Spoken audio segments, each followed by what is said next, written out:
श्री स्वामी समर्थ. जय जय स्वामी समर्थ. श्रोते हो, तुम्हा सर्वांचे आपल्या श्रवणामृत चॅनलमध्ये खूप खूप स्वागत आहे.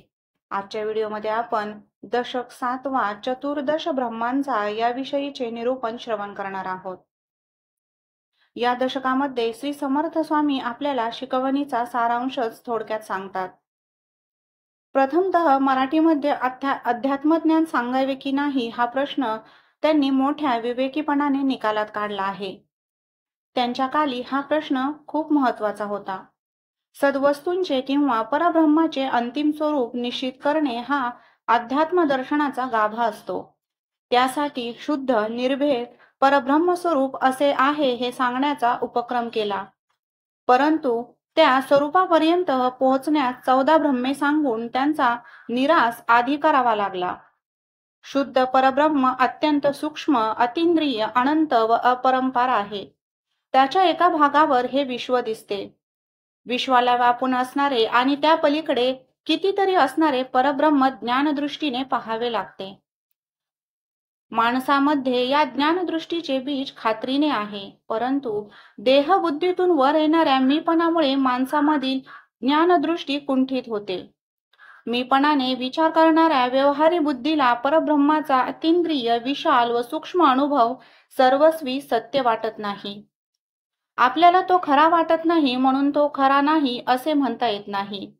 आतापर्यंत होऊन गेलेले शुक, वामदेव, नारद, व्यास, वशिष्ठ, भीष्म, श्रीराम, श्रीकृष्ण यांसारखे महाज्ञानी पुरुष अत्यंत प्रामाणिकपणे स्वतःच्या ब्रह्मानुभवाचे वर्णन सांगतात. त्यावर आपण विश्वास ठेवूनच तो खरा मानला पाहिजे. हे दृश्य विश्व कल्पनेतून जन्म पावले, त्यामुळे विश्वाचा सगळा व्यवहार कल्पनेच्या जोरावर चाललेला आहे. मी देहच आहे ही आपली कल्पना मोडण्यास मी आत्माच आहे ही कल्पना फारच उपयोगी पडते. खरी अडचण अशी आहे की आपल्या दृश्याच्या क्षेत्रात उलटसुलट कल्पना करू शकतो, पण जे अदृश्य व अतींद्रिय आहे त्याची कल्पना करायची कशी? श्री समर्थ रामदासांनी या प्रश्नाचे अगदी स्पष्ट व निश्चित उत्तर दिले. ते असे की मानवी बुद्धीमध्ये सूक्ष्माचे चिंतन करण्याची शक्ती आहे, परंतु मीपणाच्या अंमलाने ती बुद्धी सारखी स्थूलामध्येच गुंतून राहते. विवेकाने मीपणा कमी करून अचित्याने चिंतन करण्याचा सारखा अभ्यास करावा, याशिवाय दुसरा उपाय नाही. अभ्यास सारणी विद्या, विद्या अभ्यासाला अनुसरणारी आहे. हे श्री समर्थांचे वचन पृथ्वी मोलाचे समजावे. उत्तम अध्यात्म ग्रंथ श्रवण करून त्याप्रमाणे साधन करणे याचे नाव अभ्यास. उत्तम अध्यात्म वाङ्मय असे असावे हे सांगून मग जीवनमुक्त ज्ञानी पुरुषाचा जीवनक्रम कसा चालतो याचे वर्णन या दशकामध्ये केलेले आहे. दशक 7वा यामधील समास पहिला मंगलाचरण यामध्ये समर्थ रामदास स्वामी सांगतात की शुद्ध परमात्मा स्वरूप मानवी कल्पनेच्या पलीकडचे आहे. विश्व निर्माण करण्याच्या प्रसंगी मात्र ते मानवी कल्पनेच्या कक्षेमध्येच येते. त्यावेळी ज्ञान आणि कर्तृत्व या दोन अंगांचा विलास त्याच्या ठिकाणी अनुभवायला येतो. ज्ञानांगाला मंगलमूर्ती म्हणतात तर कर्तृत्व अंगाला शारदा म्हणतात. ही अंगे दिसायला जरी दोन वाटत असली तरी ती एकच आहेत. मुळातच त्यांचे असे अद्वैत असल्या कारणाने मानवी जीवनात ज्ञान आणि कर्म, सिद्धांत आणि व्यवहार, विचार आणि आचार यांच्या अविरोध उत्तमपणाचे लक्षण समजतात. ज्या ज्ञानाने माणसाची वासना शुद्ध होऊन त्याच्या जीवनात सत्कर्मे फोफवत नाही ते ज्ञान लटकेच होय.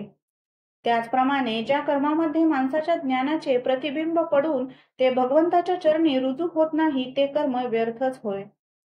सच्चिदानंद स्वरूपाचा साक्षात अनुभव आल्यामुळे संपूर्ण ज्ञान आणि उत्तम कर्म यांचा मनोहर संगम ज्याच्या जीवनामध्ये आढळतो तो सद्गुरू होय.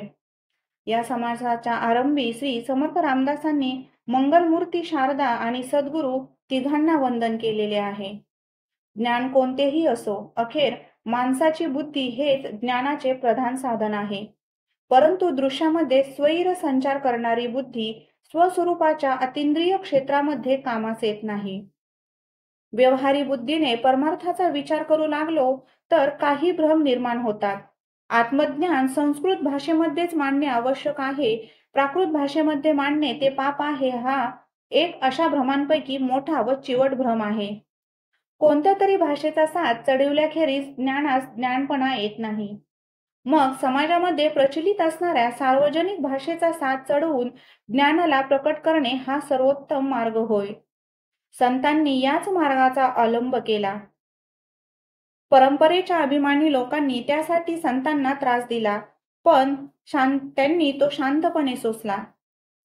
अध्यात्माचा विचार करण्यास बुद्धी शुद्ध करणे आवश्यक आहे, हे समर्थ रामदास स्वामींनी येथे निदर्शनास आणून दिले आहे. चला तर मग ओवी स्वरूपामध्ये श्रवण करूयात. समास पहिला, मंगलाचरण. जय जय रघुवीर समर्थ, श्रीराम समर्थ. श्रीराम विद्यावंतांचा पूर्वजू, मताननु एक द्विजू, त्रिनयन चतुर्भुजू, फरश पाणी श्रीराम.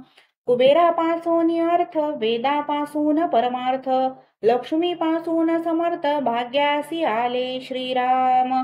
तैसी मंगळमूर्ती अद्या, पासोनी झाल्या सकळ विद्या, तेने कवी लाघव गद्या, सत्पात्रे झाले श्रीराम. जैशी समर्थांची लेकुरे, नाना अलंकारी सुंदरे, मूळ पुरुषाचे निद्वारे, तैसे कवी श्रीराम. नमो ऐसिया गणेंद्रा, विद्या प्रकाशे पूर्णचंद्रा, जयाचे निबोध समुद्रा, भरिते दाटे बळे श्रीराम. जो कर्तृत्वाचा आरंभ, मूळ पुरुष मुळारंभ, जो परात्पर स्वयंभ, आदी अंती श्रीराम. तयापासून प्रमदा, इच्छा कुमारी शारदा, आदित्यापासून गोदा, मृगजळ वाहे श्रीराम. जे मिथ्या म्हणताच गोवी, माई कपणे लाघवी, वक्तयास वेढा लावी, वेगळेपणे श्रीराम. जे द्वैताची जननी, की ते अद्वैताची खानी, मूळ माया गवसनी, अनंत ब्रह्मांडाची श्रीराम.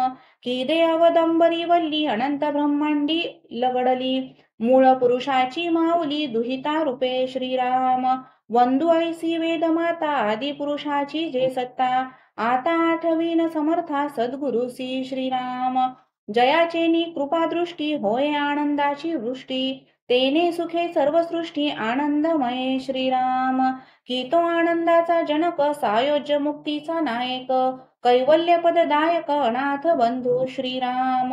मुमुक्ष चातकी सुस्वर, करुणा पाहिजे अंबर, ओळे कृपेचा जळधर, साधकांवरी श्रीराम. की ते भवार्णवीचे तारू, बोधे पाववी पैल पारू, महावर्ती आधारू, भाविकांसी श्रीराम. की तो काळाचा नियंता, नातरी संकटी सोडविता, की ते भाविकांची माता, परम स्नेहाळू श्रीराम. की जो परत्रीचा आधार, की ते विश्रांतीची थार, नातरी सुखाचे माहेर, सुख स्वरूप श्रीराम. ऐसा सद्गुरु पूर्णपणी, तुटे भेदाची कडसनी, देहवीन लोटांगणी, तया प्रभूसी श्रीराम. साधू संतानी सज्जन, वंदुनिया श्रोतेजन, आता कथानुसंधान, सावध ऐका श्रीराम. संसार हाची दीर्घ स्वप्न, लोभे ओसनाती जन, माझी कांता माझे धन, कन्यापुत्र माझे श्रीराम. ज्ञान सूर्य मावळला, तेने प्रकाश लोपला, अंधकारे पूर्ण झाला, ब्रह्मगोळ अवघा श्रीराम. नाही सत्वाचे चांदिने, काही मार्ग दिसे जेणे, सर्व भ्रांतीचे निगुणे, आपे आपण दिसे श्रीराम. देह बुद्धी अहंकारे, निजेले घोरती घोरे, दुःखे आक्रंदती थोरे, विषय सुखा कारणे श्रीराम. निजेले असताच मेले, पुन्हा उपजताच निजेले, ऐसे आले आणि गेले, बहुत लोक श्रीराम. निदसुरेपणेची सैरा, बहुती केल्या एरझारा, नेनोनिया परमेश्वरा, भोगिले कष्ट श्रीराम. तया कष्टाचे निरसन, व्हावया पाहिजे आत्मज्ञान, म्हणून हे निरूपण, अध्यात्म ग्रंथ श्रीराम. सकळ विद्येमध्ये सार, अध्यात्म विद्येचा विचार, दशमध्यायी सारंगधर, भगवद्गीतेसी बोलिला श्रीराम. श्लोकम. अध्यात्म विद्या विद्यानां, वादः प्रवदातामहम्.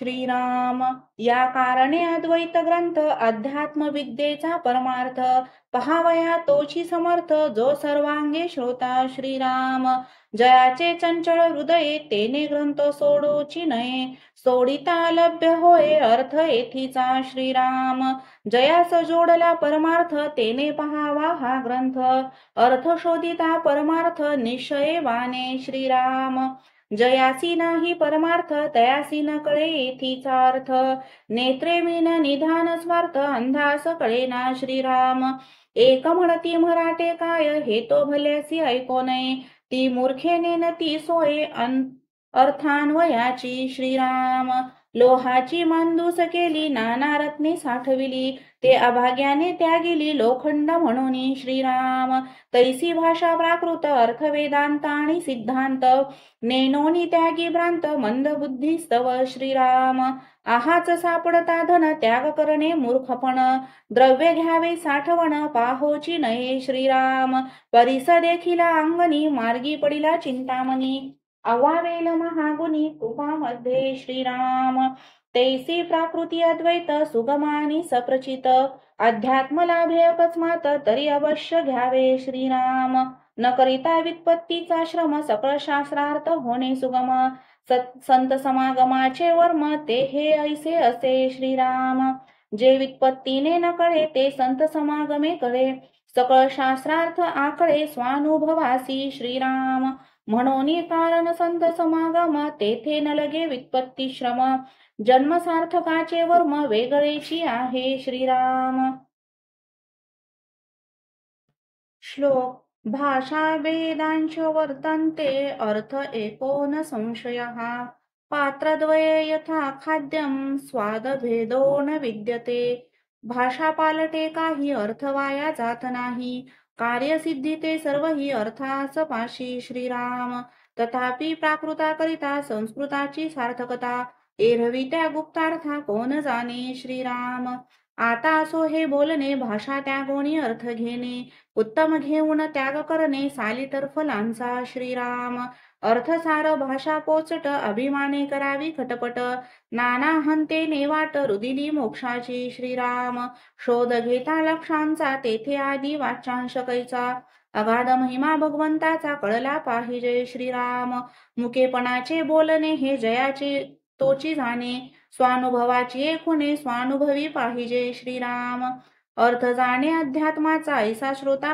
मिळेल कैचा जयासी बोलता वाचेचा हव्यासही पुरे श्रीराम परीक्षावंतांपुढे रत्न ठेविता होय समाधान तैसे ज्ञानियांपुढे ज्ञान बोलावे वाटे श्रीराम माया जाळे दूषित होय ते निरूपमी कामानये संसारिका कळे काय अर्थ येथीचा श्रीराम श्लोक व्यवसायात्मिका बुद्धिरेकेह कुरु नंदन बहुशाखा अनंताश बुद्धयो व्यवसायिनाम व्यवसायी जो म्हणीन त्यासी नकळे निरूपण येथे पाहिजे सावधपण अतिशयेशी श्रीराम नाना रत्ने नाना नानी दूषितपणे घेता हानी परीक्षा नेनता प्राणी ठकला तेथे श्रीराम तैसे निरूपणी जाना आहाच पाहता कळेना मराठेची उपजेना काही केल्या श्रीराम तेथे निरूपणाचे बोल आणि अनुभवाची ओल ते संस्कृतापरी सखोल अध्यात्म श्रवण श्रीराम